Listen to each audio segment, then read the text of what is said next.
Good afternoon and welcome to Cronkite Global Conversations for the first ever Cronkite Global Week at the Walter Cronkite School of Journalism and Mass Communication at Arizona State University. My name is Jan Holland Malcolm and I am the program manager for Cronkite Global Initiatives, which fosters meaningful connections amongst Cronkite students, staff, faculty, international media, professionals, scholars, and citizens. Cronkite Global Initiatives fulfills its mission by building bridges of understanding, mutual respect, and shared global engagement experiences. The Humphrey Program is one of the programs we host through Cronkite Global Initiatives. Today, you will hear from a few of our 14 current Hubert H. Humphrey Fellows who represent 13 countries and territories. This cohort of fellows is one of 13 Humphrey Fellowship programs that are hosted at U.S. universities in a wide variety of disciplines. The one here at Cronkite is the only one in journalism and mass communication. This Fulbright Exchange program is through the U.S. Department of State and our partner, the Institute of International Education. At ASU, we have hosted over 124 fellows from 64 countries and territories over the past 12 years. And now I'd like to introduce Atak Dan from South Sudan, Mohammed Ba from Sierra Leone, and they are moderated in their discussion today by Johnson Mayamba from Uganda. They will discuss the emergence of military coups in Africa. Following the screening of their conversation, Mohammed Ba and Johnson Mayamba will be joined by Gibson Sigawe, from a social entrepreneur from Zimbabwe and a Thunderbird Share Fellow for a moderated discussion, taking questions from the audience in person and online.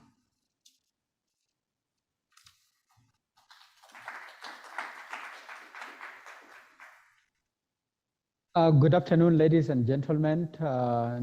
Welcome to attend to this discussion. My name is Atok. Atok is an Humphrey Fellow from South Sudan, and I am a journalist by profession.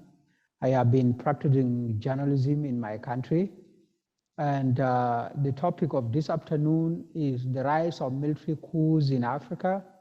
My colleague and myself would tackle this topic in two aspects. One, I'm going to talk about the causes of military coups in Africa, whereas my colleague Mohammed from Sierra Leone is going to talk about the effects of military coups in Africa. As we have known, Africa had a very complex history, a history that goes back to some nearly 200 years of colonialism. That colonialism has divided Africa into several colonies under European countries. So what happened in that duration, the African countries, after they got independent in earlier 60s, right from 50s to 60s, and the colonial masters left the continent, a series of military coups became the order of the day in Africa, and that put exactly half the world military coups, or half the coups that happened in the world, took place in Africa. And our discussion of today is going to center so much on just the last 2 to 3 years. The last 2 to 3 years, from 2020 to earlier this year, we are in March, we have seen quite a number of coups in Africa. And when we quantify those numbers into percentages, they made almost 78% of the military coups in Africa. And basically the reason why they happen so is that it goes back to colonial history, a history of economic and political control by foreign forces over the continent. As we have seen in the recent coups, from 2000, in August 18, Mali had a successful coup, and coming to March 2021, there was an attempt, a failed coup in Niger. The same also happened in Chad, which is also a successful coup in 2001. This is just in a stretch of a month. In Mali again, yes, the first coup was on April 20th, 2021. And then 1 month down the line, from May 24th, 2021, another successful coup. Imagine within a span of 1 month, there was two coups there was coup in Chad and coup in Mali. And then you move to Guinea in September 2021, there was a coup. You came to Sudan in September 2021. There was also a failed coup. And the same Sudan in October 2021, just after a few days, not even less than a month, there was a successful coup. The first one was a failed one, and the second one a successful one. In Burkina Faso, this year, another country in West Africa had a coup, which is the latest. So when you sum total the number of coups that happened from 2020 to January 2022, this year, they makes around 8 coups in Africa, which shows a very significant increase in the number of coups. And this actually raised a serious alarm of what is going on in the country. The next slide, I'm going to talk about the global percentage, the percentages of military coups that took place in Africa right from 1950s up to this year. When you looked at the slide, from 1950 up to 1959, a stretch of 10 years, we had 50% of coups, of which total of 6 attempts, 3 successful and 3 failed. 1960 to 1969, we had the highest number so far, 41 coups, of which 25 successful. It made up around 61% of the coups. 1970 to 79, 42 coups of 18 successful. 1980 to 89, we had 39 and 22 successful. This goes on all the way up to 2010 to 2019, in which we also documented 17 more military coups, of which 18 were successful. Now, taking us to the recent one, which is the highest. Just in less than 3 years, we had 8 coups. So basically, if this trend is to persist for the next 10 years, then I may not know what will happen to Africa. And basically, there could be some of the causes, and which I'm going to talk about. I have also some slide on the global data of military coups that took place in the world, trying to contrast it with what is taking place on the continent of Africa. So in the first slide, which is Africa, so far the total number of military coups that occurred in the continent of Africa are 214, of which 116 are successful. In sum total, they made 108. So when you take the number of coups that occurred in Africa, compared to what happened in Latin America, in East Asia, Middle East, Europe, South Asia, so far Africa is almost twice or thrice any of those continents, except Latin America, where there was 146 coups. But again here, this is even half the number of, it's less than half what happened in Africa. So basically, Africa has the highest number of military coups that happened in the world so far, half the total number of the coups that occurred in the world put together. I will talk about briefly on the military coups and why so rampant in sub-Saharan Africa. And I'm going to tackle it on the causes. One of the causes why military coups are so rampant on the continent of Africa it is the influence of or control of the foreign forces over the region. Africa, after they got independent, they were not basically independent as such, but it was just a political independence, but the independence from the reality, from the aspect of economy, of social and political economy did not take place in Africa. So basically Africa remained hostage to foreign powers. So in terms of economy and in terms of other aspects, for African leaders were directly controlled by foreign powers. Take for instance, British almost control half the continent of Africa, whether be it political or economically. Another aspect that gave rise to why military coups are so rampant in Africa is the tribal nature of the African societies. Africans by themselves were tribal. The idea or the concept of nation state had never taken place in Africa before the arrival of colonial powers.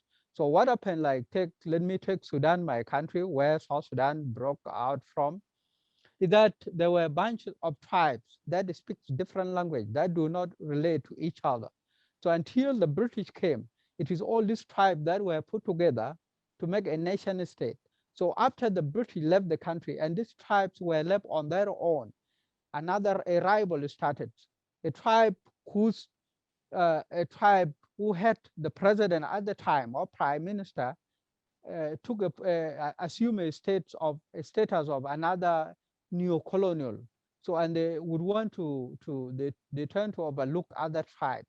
And that actually gave rise to a struggle of power after a struggle after a struggle. And this actually engineered so many coups. That was the same in East Africa, in Southern Africa, in Western Africa, and Central Africa, and almost the entire continent. Another reason why coups are so rampant on the continent of Africa is the hostility toward democracy. In this case, I would cite Uganda and Cameroon in Central Africa. In Uganda, President Museveni came to power in 1986. Basically, we are talking nearly 40 years from now. Paul Biya has so far exceeded 40 years. These two gentlemen have been in power for that long. And what they do is that they tend to doctor the electoral processes. They engineer the rigging they do is a little bit complicated. And the perception they are portraying to the African is that it is a kind of hostility towards democracy. Another topic that made military coups to be on the rise on the continent is the rigging of election itself. Rigging had been throughout the whole of Africa.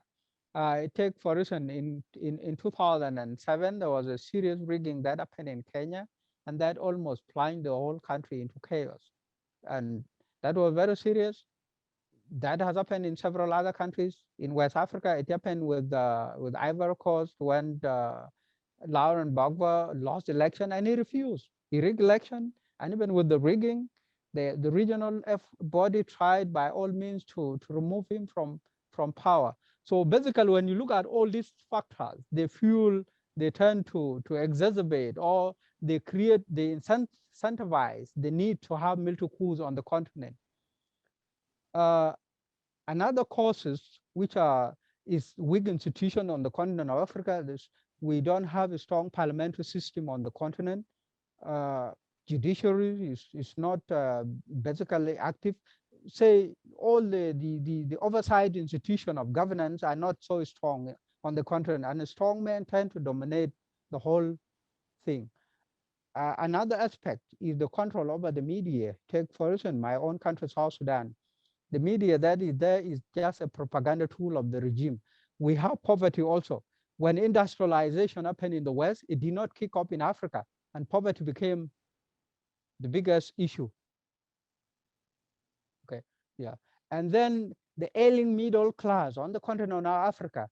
Basically, when there's a weak middle class, okay, yeah. I will go very fast. I see I'm lagging behind. I'll talk about the possible recommendation that may be there to remedy this rise of military coups on the continent. The strengthening of media to create critical masses that will be able to move the democratic wills, and at least over the strengthening of oversight institution and to enforce accountability, prioritize innovative education. This is to combat poverty. Instead of this other regular education, we need the African youth to have another concept of education. They go to skill-based kind of education, and by the time once graduate from a college, they are able to get job basically. And then enactment of laws that prohibit changing of constitution, like what we have seen in several African countries where dictators keep on changing constitution to favor their ruling. I think basically from here I will have to stop, and my colleague Mohammed will have to chime in for the effect of military coups in Africa. Mohammed, thank you very much, Atok. As he said, Mohamed Asmiuba from Sierra Leone, a Humphrey Fellow, just like my colleague Atok. I am going to look at the effects of military coups in Africa, and it is no secret that all the coups that have happened in Africa, they've come with series of effects, ranging from politics to economics to social effects. And when you put all these effects together, they've had a significant impact on Africa's development. And many scholars have opined that one of the reasons Africa is in this current state of quagmire, underdevelopment, and poverty is as a result of coups that the continent has witnessed. So I'm going to take you along to see exactly how these coups have affected the development of Africa. I want to look at the global perspective, like my colleague said. Let me reiterate. 486 coups have happened globally, and Africa records 214, and 106 of those coups were successful coups. And 108 were failed coups. There is one concept in coup that they normally say coups are contagious. For example, Chad, Mali, Burkina Faso, we refer to them as countries from the Sahel region. And there's 3 Sahelian countries. The coup started in Chad when the then President Idriss Deby was killed. His son, who was a military man, also became the leader. Many people saw that as a coup. And after that Chad, we saw another coup in Mali. We saw another coup in Burkina Faso. These are just 3 countries in West Africa. They're all Sahelian countries, and you can see the effect from one coup to another country. Now, let us also look at the economic effect, because these coups come with serious economic effect. Even in normal times, the economies of Africa are almost on their knees. So you can imagine what impact that coups can create. Now, during coups, one of the economic effects is that it increases displaced persons and refugees. Africa already has up to 1/3 of the global refugee population, and many of these refugees have left their countries as a result of the coups that have happened in their countries. They go to their neighboring countries, be they in their immediate neighbors. Some of them go beyond that to seek refuge because their home countries can no longer guarantee them the peace or security that they need. We can also know that during coups, the economies of the affected country declines because there is no much business that is happening. And as a result of that, the economy is going to be brought to its knees, it's going to be halted. And as a result of that, it's going to increase high level of poverty because the economy is the engine of growth. Once the economy has been brought to its knees, the level of poverty is going to increase. And when poverty increases in a country, you can imagine the consequences that can come with that. Low average income of individuals, because many individuals will lose the opportunity to earn. And once they lose that opportunity to earn to feed their families, poverty becomes a norm. It becomes a norm. It also deteriorates infrastructure. Already, Africa is deficit when it comes to infrastructural development.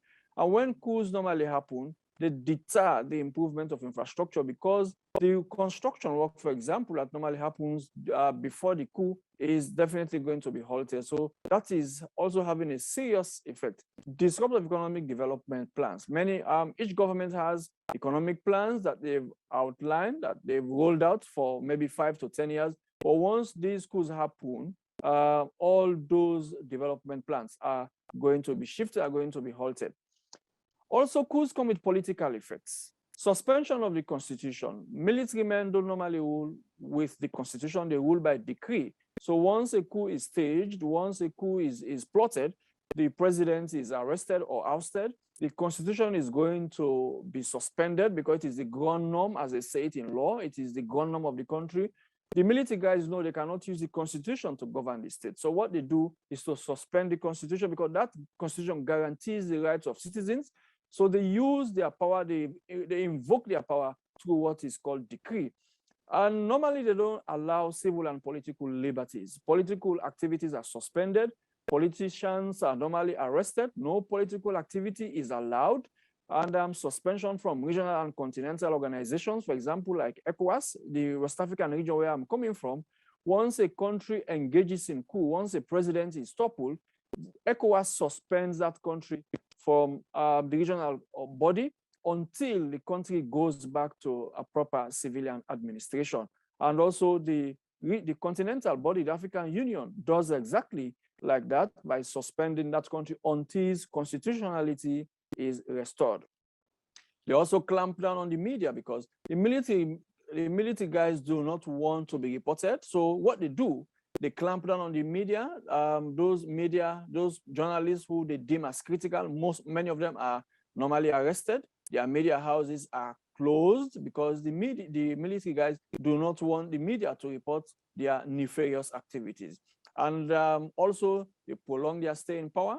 For example, if you are following what is happening now in Mali and in Guinea, the military in those two countries have not given any proper tangible timeline to ECOWAS and AU because they want to prolong their stay in power. And the longer they stay in power, the disadvantage for the politicians and for the development of that country. Military leaders are not equipped to govern. It is normally said soldiers are trained to fight, to defend the territorial integrity of their state. They are not trained to become leaders while they are serving as military guys. So the first thing they do, like I said earlier, they suspend the constitution. They are not used to operating. They are only used to giving orders. They are not used to receiving orders by the constitution. So what they do is to suspend the constitution, abrogate all the powers, suspend everything that guarantees the rights of citizens. So they are not trained to become leaders while they are in uniform. They reverse the democratic gains. My country is a typical example. In 1967, we had our first election. The person who won was not allowed during the day for the swearing in. The military stepped in. He was overthrown. So that had a serious effect on the country's democratic gains. And up till now, some countries are still feeling some of those effects. And the social effect as well, we normally see the breakdown of law and order. Many countries that have experienced coups, what comes after the coup is complete breakdown of law and order, because even within the military itself, there is so much division. So what they normally try to do is to instill fear in the minds of people. And once fear is being instilled, there is not going to be any serious law and order in that society. The contagion effect, like I said, is also another social effect, because once a coup happens in one country, the neighboring country watches, they observe, it observes, and once they see that that coup in that country has been upheld, they also in the neighbor will think of staging another coup. So that contagion effect is very serious, and it is affecting, especially in West Africa. It started in Chad, it went to Mali, it went to Guinea, and now in Burkina Faso. Who knows where next? And also the issue of ethnic tension. Once a military is in power, some countries, the military is dominated by one region or by one tribe, and that causes serious tension in the country. And trends of coups in Africa, coups had declined in the past 2 decades. If you go through the records, Sudan records the highest number of coups. Sudan has also witnessed 17 military takeovers, making them the highest country in Africa to witness coups. Second to that is Burkina Faso, that has recorded 9 coups. West and Central Africa are more vulnerable to coups, and South Africa has had less coups. If you do the analysis of all these statistics, you can know that good governance is deficit in many of the countries and the regions that have experienced more coups than the other. Now, another worrying trend is the emergence of coups again. This 2021-2022, West Africa has seen the re-emergence of coups, and that is very worrying. That is a worrying trend that the African leaders are now thinking how they could curtail, because coups and development are two strange bedfellows. You can't have development where there is coup. It is very difficult, sometimes almost impossible. Thank you very much, ladies and gentlemen.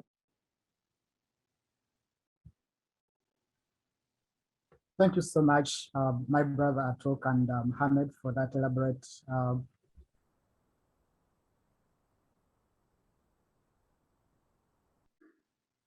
almost half of the coups coming from one continent is something that raises our eyebrows, but it's not something that is new to us.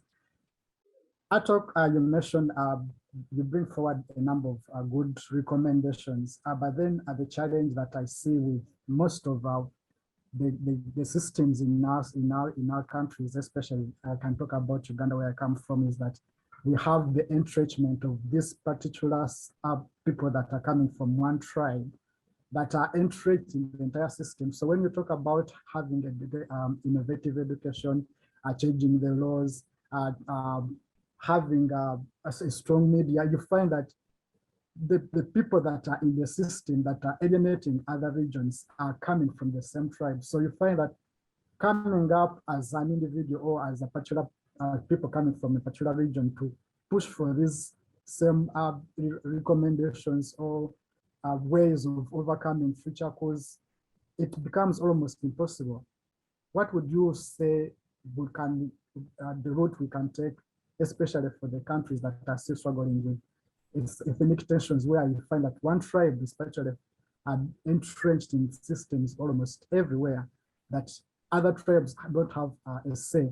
How can they effectively come up to challenge and bring up, effect these recommendations that you've put forward? Thank you, Johnson. Thank you, Mohamed, for elaborating on the same issue. In fact, as I put it before, our biggest or the serious challenge in Africa to democracy, and which gave rise to military coups, is the tribal alliance, the nature of the African societies. We are tribe by nature, and it is all this collection of tribes put together. As you gave an example with Uganda.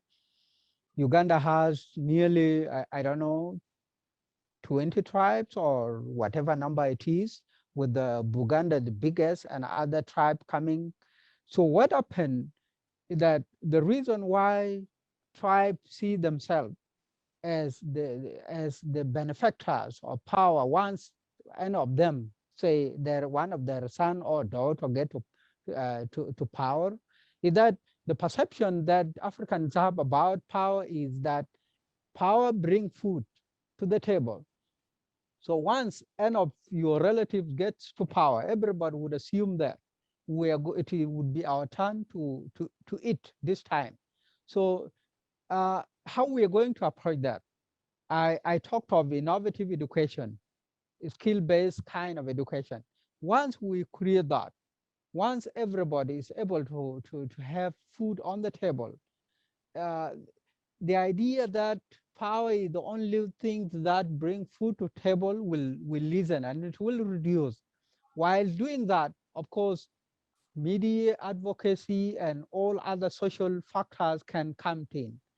We continue creating enabling environment where the youth, where the people of the country get something to eat, they be able to be busy. And basically everybody would be looking at a different thing. With also this skill-based education, if people are given quality skill-based education, they will also become creative. They will create their own jobs instead of looking for jobs in few other existing places, say in government offices or few companies that do not even employ quite a huge number. So these other citizens will be able to, especially with the current IT and computer system, you find most of the people, like take for instance the M-Pesa. M-Pesa was invented in Kenya, and it was replicated in Uganda. Now the idea of M-Pesa came in just a very simple. So these people, they have employed, those who are using M-Pesa are working now. They no longer think of power being the only source of power of food, but they have their own, they have secured their own ways of getting food. Thank you. Thank you so much for the response. My brother Mohammed, you suggest that you have pointed out that especially in West Africa, you have a strong regional body called ECOWAS that always moves in and has a strong, I can say it is influential in terms of regional power is concerned. But when it comes to East Africa, you find that this is not a strong body that can easily come out to challenge, especially if, say, a coup happened in Uganda. And because that's because the system is not as strong as it should be.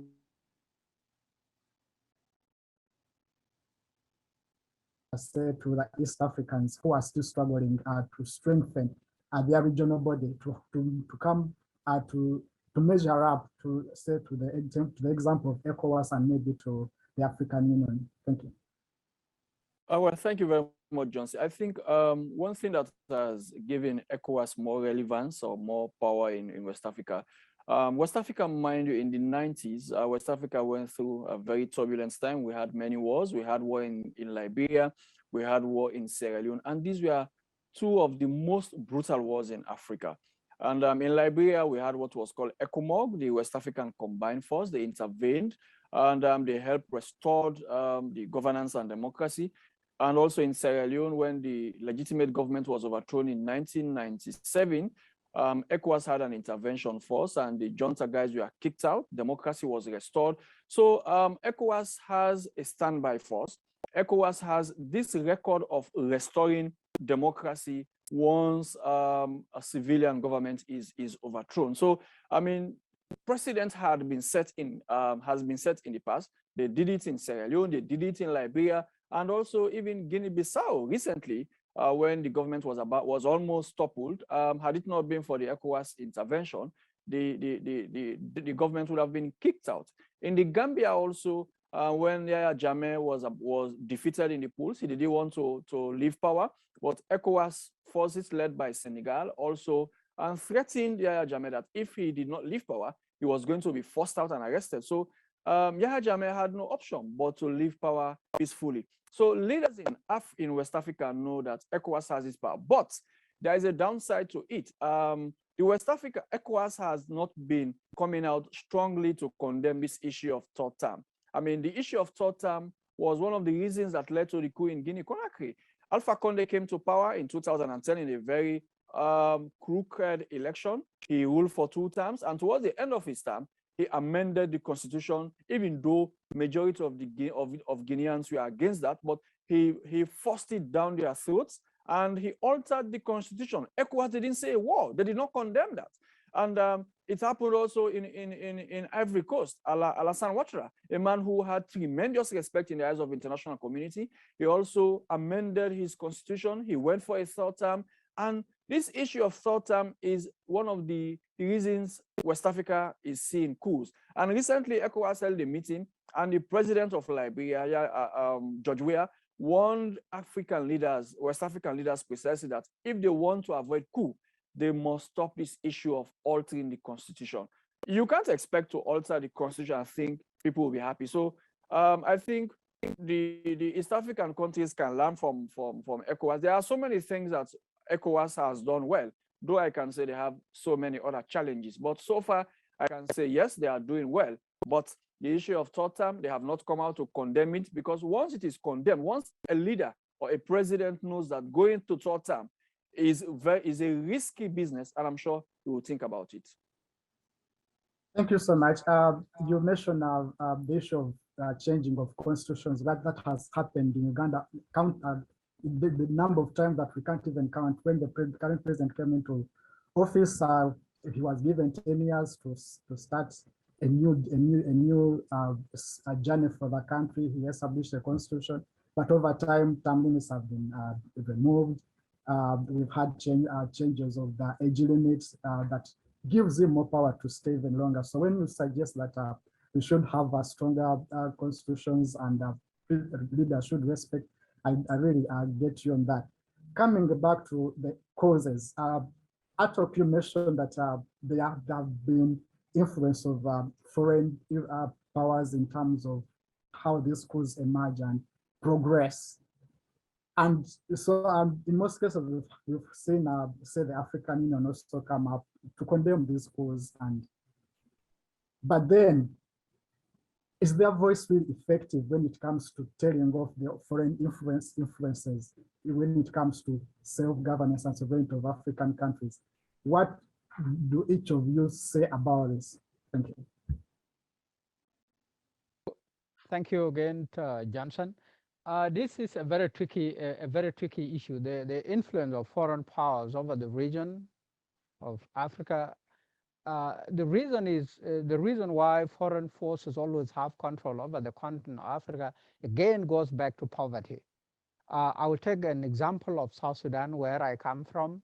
South Sudan is an oil-producing country, and that oil, according to economists, is they say if South Sudan, say for instance, they stop from doing every development, and they just decide to get that money every year and distribute it to 10 million people, which is the population of South Sudan, each and every person, not even a household, every single person in that country would go with $2,000 every year. So by now, taking that into consideration, where does that huge resources go to? One is that the forces that control Africa, the foreign forces that I'm referring to, do not even enforce accountability. Take, for instance, China plays a crucial role on the continent of Africa nowadays. In South Sudan, they are extracting the oil.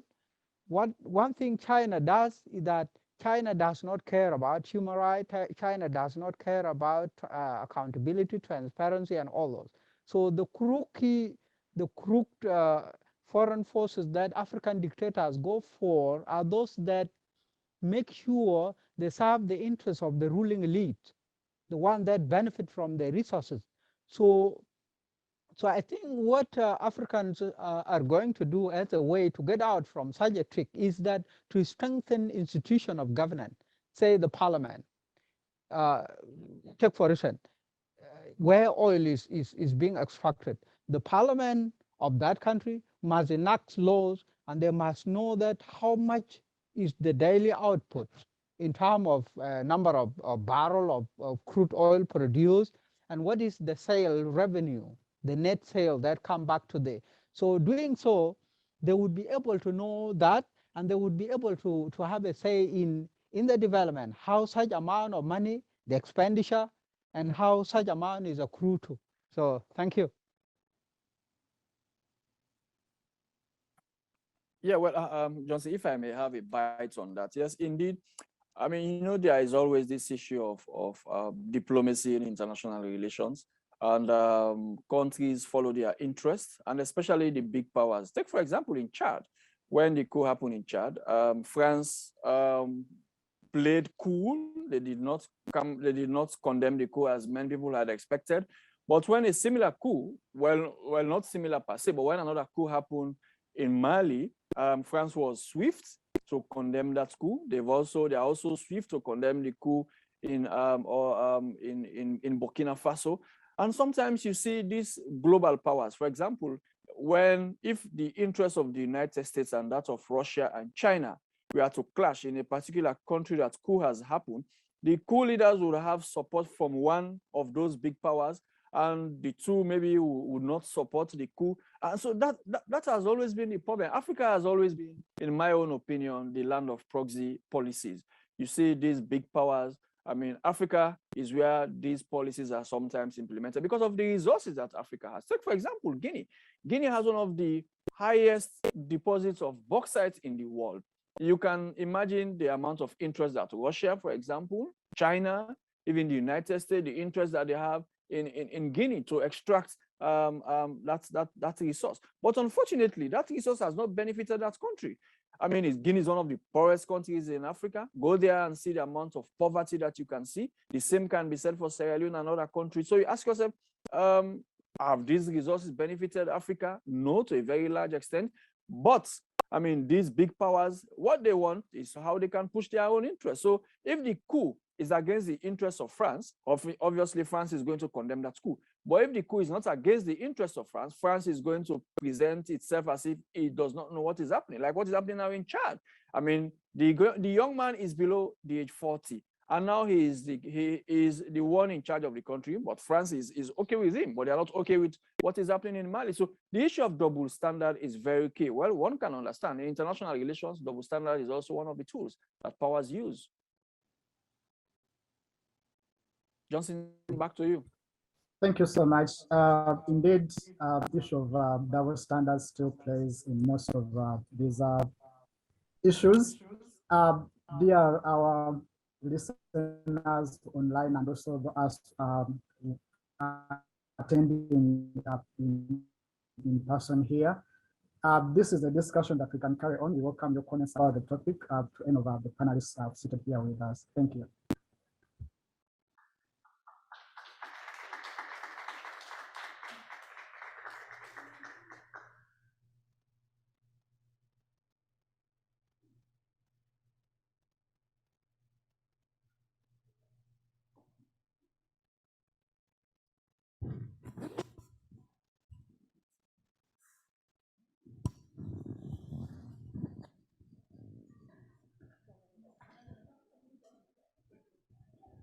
Good evening, everybody, and welcome to the Q&A section of this program. My name is Gibson Sgauke, and I'm a Thunderbird doing Masters in Global Management.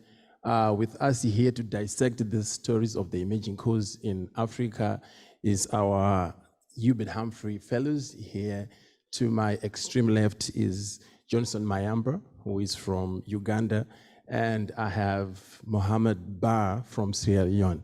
Let us give them a clap offering for being here and to dissect this thing as we start. If we can just clap our hands for them. Thank you. All right, as you're preparing the questions, I just want to ask them this one simple question that they will be able to answer. They themselves being journalists from Africa, I want to hear what are their thoughts and what is journalism able to do to help in this crisis that we have right now in Africa of the emerging coups. What is the function of journalism and what is journalism able to achieve in this space? Thank you, Gibson. Journalism plays a big role in terms of how issues are shaped in our countries, but also globally. Particularly for Uganda's case, much as the country boasts of having liberalized the environment, the working environment itself is appalling. We are among the worst nations in the world in terms of press freedom rankings, because hardly a day or a week goes minus having a journalist being beaten in line of duty, or arrested, detained, tortured, others to the extreme lose their lives.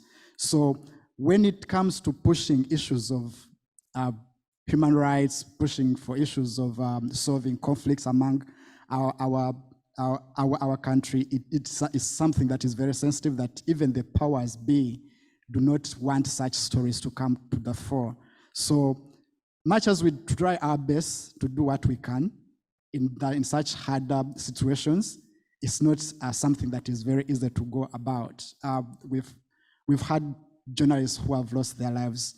There are many, especially in times when there are contentious issues such as elections, or when they were removing the age limit from the constitution. A number of members of parliament, inclusive opposition leaders, but also journalists themselves, were beaten, and one of them died, and others were hospitalized. So we push as much as we can, because we believe journalism has a big voice in terms of shaping the agenda of the day, and also being a watchdog to these powers. But then there are challenges of censorship and all other challenges that come with infringement of press freedom in these countries. Okay, thank you. We can take some more questions.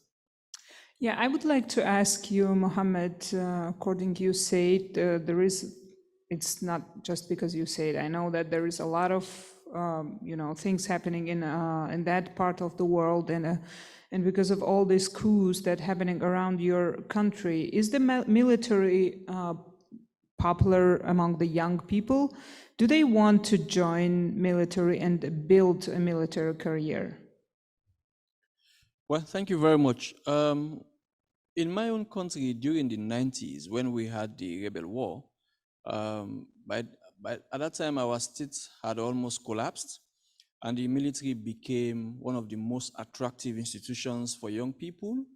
And much screening was not done. Riffraff and ragtags were recruited into the military. And at night, during the day, they became military. At night, they became rebels. So they had to call them sobels, soldier during the day and rebels at night. And majority of them were young people who were addicted to drugs.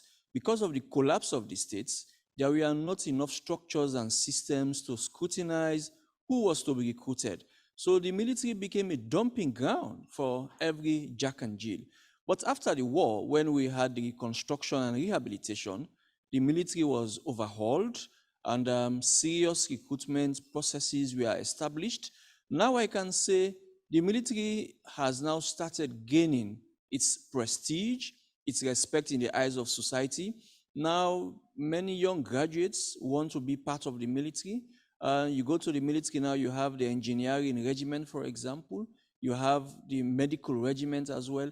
I mean, it now has competent young people from the university that have now attempted to change the perception that people had about the military. And that can be said for many other countries in West Africa.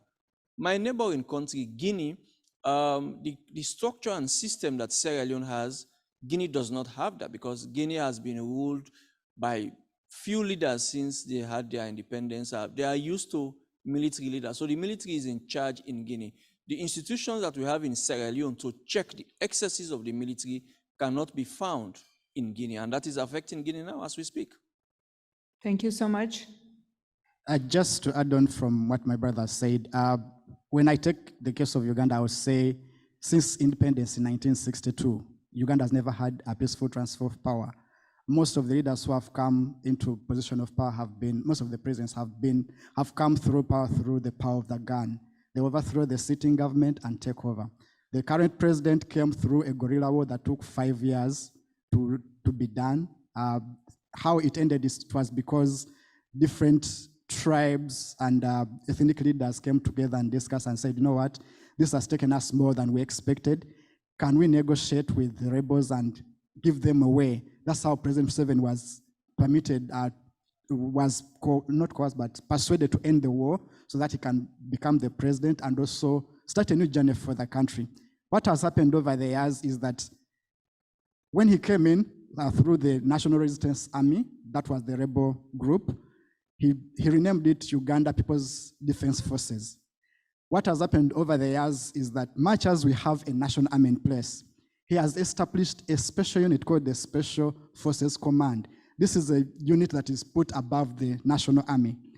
Who are people that are recruited in this Special Forces Command?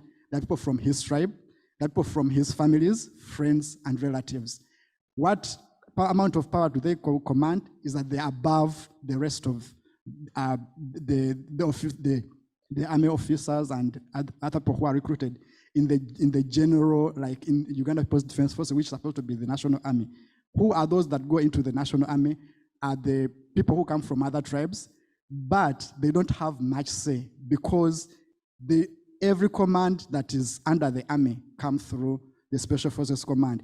And the people who have risen so fast in the military ranks are the people who are coming from the president's tribes. And so you find that even when I'm from a different tribe and I want to join the army, I have the skills, I have the passion, I'm patriotic about my country, I want to see a change. But once they sense that you have that ambition, once they say that you are likely to cause, to change their status quo, they cannot let you in. So they have put very stringent measures in terms of who is recruited in the Uganda People's Defense Forces. Those who are really skilled and qualified to join the Special Forces Command are the ones are qualified to join the army, like qualified and skilled and have the passion and all that, are drawn from that particular tribes and put in the Special Forces Command. So you find that, yes, we have a national army, but it can't do anything. It is the Special Forces Command, which is in the president's armpit, that has a say on everything. And currently, it's commanded by the first son, who is who has risen so fast more than anyone else through the ranks to become the lieutenant colonel. So he's now the command of the land forces, the command of the Special Forces Command. But his overall, every decision that is made within the army is coming from the president through his son, and everyone else has to obey. Thank you so much. Very interesting. Hi, Sarah Mensch. I also want to thank you so much for sharing your perspectives, and it's really helpful to just learn, and we're so lucky to have you here, so thank you. My question has to do with, basically on January 6th, 2021, there was a failed coup attempt here in the US. And in, I think, a talks part of his presentation, he was talking about the fact that part of the reasons for this people believing in rigged elections and not necessarily believing the information that they've received. And so my question for you is, how do you change that? How do you work to restore belief in a political system or create it?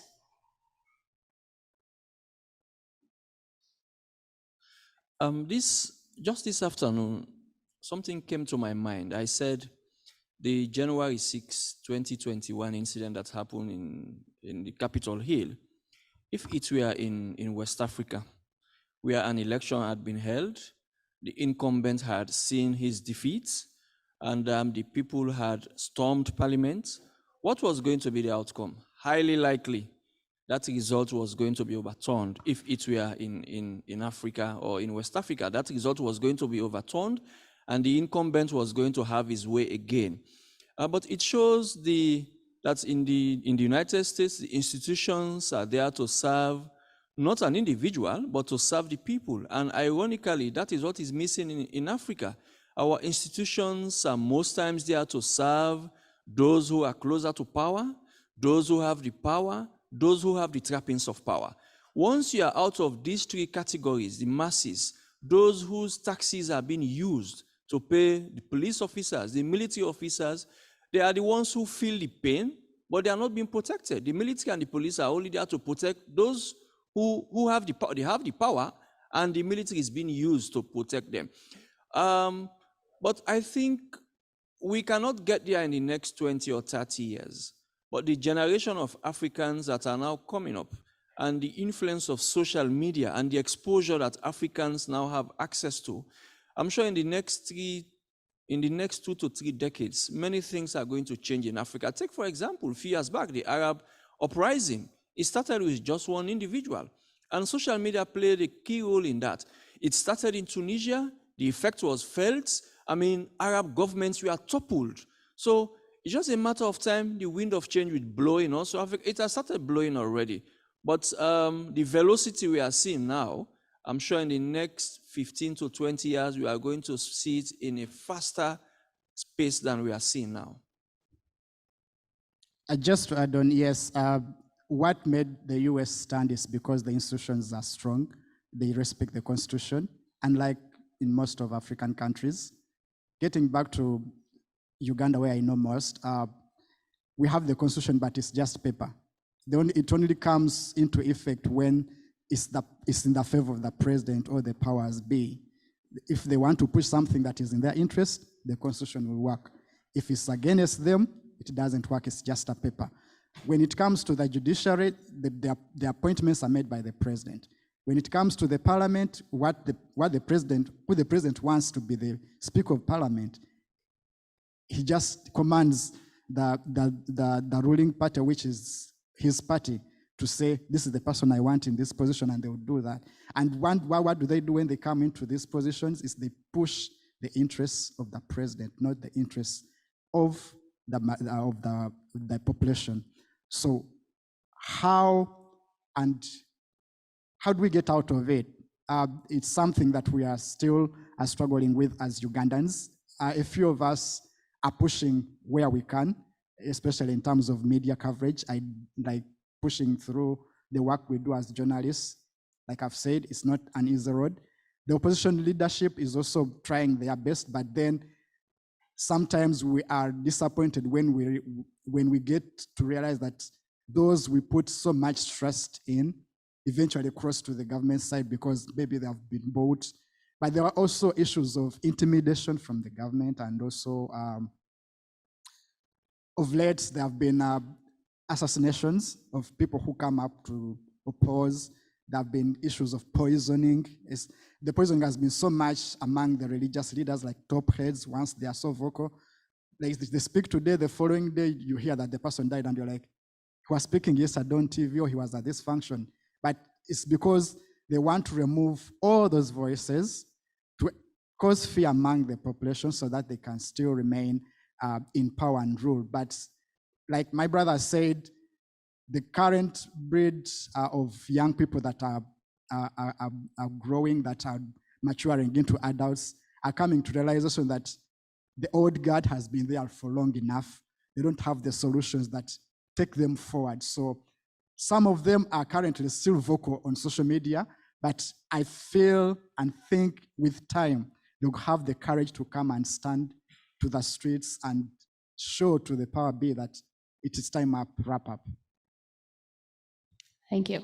And as a follow-up to that, if I may ask, do you think that the international community is doing enough to prevent these coups or to help in mitigating them? And at the same time, do you think that if the international community is doing something, is it doing it on a platform that we can consider is fair, like what they are doing in Chad? Have they done the same thing in Sierra Leone when the coup happened? Have they done the same thing in another country? Or they're selective, or they're just trying to also protect their interests in codes? Do you think that the international community is doing something and it is doing it in a fair way? Okay. Well, like I said in my slides, the international community, the big powers have interests. And when the interest of a particular country is at stake, the decision that that country takes has so many effects. Chad is a typical example. Even Uganda. The president of Uganda has altered his constitution times without number, and the West has sat there, they've welcomed him, they've done banquets and dinners for him. But other leaders have made such attempts in Africa to alter the constitution, and they were chased. And those who were not chased, had difficulty in doing so. Meaning, there is not a prescribed script. I mean, what America will do, for example, how America will react is different from how France or Russia or China is going to. But my fear is the Chinese. Now, the Chinese are all over Africa. They don't care about good governance. Good governance is not their mantra. What they want are the resources of Africa, the diamond, the oil, the iron ore, the bauxite. This is what they want. They don't care whether a government is good in good governance, whether a government respects the press, whether its human rights record is good or not. That is not their concern. Their concern is to go there and make fictitious arrangements with the government. They enter in all sorts of agreements. They are giving all sorts of concessions. They have all these resources. They don't care what the government does, whether these resources are being used for the improvement of the lives of their people. While the Western governments on the other side, they have their prescriptions. They say, if you want our money, if you want our aid, this is what you are supposed to do. And that is serving as a checkmate to some African governments because they know they want donor money. And these donor monies are coming with what? With conditions, conditionalities. Once you meet them, you're going to get the money. If you don't meet them, you don't get the money. So the issue of how countries react, it depends whether their interest is at stake. Okay. I totally agree. In the recent years, there have been calls from the opposition in Uganda calling on development partners who are like the US, European countries, to stop funding like the government because they believe the aid that comes to the government is usually used to entrench the militaristic system that is ruling the country. It's aimed at buying more military equipment and empowering, say, security agencies that in turn violate the human rights more. So the opposition in my country thought that by calling on development partners to withdraw the aid would work. But then the response they got was, if we stop giving your government aid, they will run to Russia, they will run to China, and those people never ask for a scorecard on how you're dealing with human rights or other things. It's about their interests. So right now it's about diplomacy.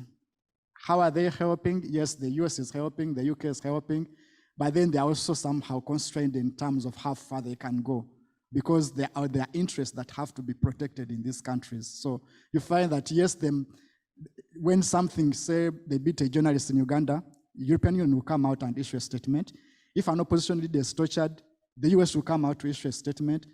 When you follow the conversations from Ugandans on social media, they are calling like, can you do more than issuing a statement? Can you do something more than that? Why are you so reluctant to come fully into holding these people accountable? But then the issue of diplomacy comes in, the issue of interest comes in, the issue of how they relate with these countries plays a big role. So yes, they are helping. They come up to call out these people, but then it doesn't go as far as, say, the citizens expect it to be. Why? Okay. Because they are competitors, Russia, China, and other countries that are coming from the Asia that also have very vested interests in the African continent. All right. And what do you think the younger generation, like the people who are below 30, should do really to kind of protect their futures, especially from these coups? And because I also being from Africa, I think there's also an over expectation of the international community to do something for us, even to put our leaders in line. I think there's an over expectation of, oh, why are they not doing this? Why are they not doing that? But my question to you is, as a journalist, and as someone who is really exposed to international journalism and everything, what do you think our younger generation, people, especially those 35 and below, should do to really try and change the narrative that we're having right now, especially the narrative of coups, which will then bring bad governance and at the end of the day, poverty and everything else? I would say it starts from the families, because these people that, like I have friends whose parents are in government, and they're doing all sorts of bad things that put the country at stake. I've tried to talk to some of them, but they don't listen. Like, please, can you talk to the parents? Because we see your father is a judge, and he has made such a decision in court that everyone thinks is not right. But because they have been influenced by the powers that appoint them. We see corruption entrenched in our institutions. You find, when they do audits, you find that maybe my friend's father is the one that was in charge of such a particular project. When we try to talk to them, some of them are never listen, because why they are benefiting, it's their time to eat. But I think it all takes us back to our social fabrics of thinking beyond ourselves, using our networks to talk to those that we can, and also using our platforms that we have, especially say I am a journalist, and also those that don't have access to media, but they have access to social media.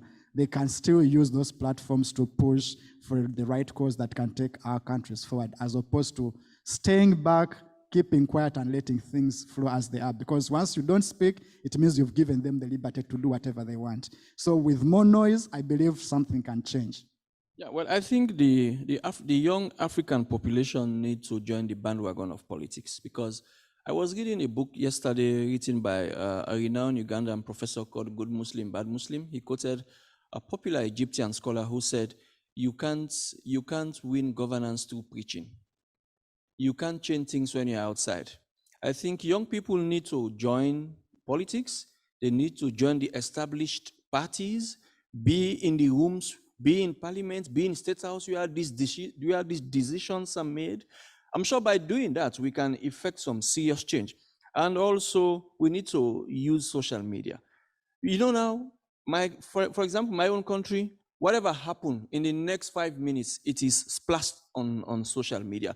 And that is creating a lot of trouble for the government and for politicians, because they know it is not 1968 when you do something, it will take a whole year for the populace to know. Now, when a politician misbehaves, in the next 5 minutes, it is shown on social media. So if the young people use social media well, I'm sure that's one way we can instill good governance. We can improve the way our politicians are running our countries, and also the youth should be empowered. You know, an hungry man is an angry man. Many young people in Africa are idle, not because they want to be idle, but because they don't have something to do. And sometimes it's deliberate by the political class. They keep these young people at ghettos, they keep them in their shanty towns, they want to keep them poor so that they can rely on the politicians. But if the young people are capacitated, they have something that they can do, they cannot rely on politicians, they can demand for more. Because once you are educated, once you have something to do, once you know how to bring food to your family, you care less about the politician, you can demand. But you cannot demand if you are poor. Poverty is one of the the biggest obstacles for good governance in Africa. So the young people need to be empowered. Once they're empowered, they can demand more from their leaders. I agree with the empowerment of young people. It's true that if they are not empowered, then they become very vulnerable to being used. But then you point out the issue of putting these young people in positions of power. I'll give an example of Uganda. We have what we call emancipation slots. We have 5 slots for the youth in Uganda, representing 4 regions and 1 position for the overall female youth in Uganda. But then when they come into these positions, what do? They are shut. Why? Because they reach there, they are still hungry, they still have needs to meet, and then it's very easy for the military junta to just buy them off, and they're always shut on very important things. So you find that most of the youth are coming up to speak, but then once they get into these positions, they just totally shut down. So I think empowering in terms of economic welfare and also the mindset, changing their mindset on the way to think forward for the country will be very good. Thank you. Thank you very much. Thank you very much, everybody. Thank you for the contributions, and thank you very much.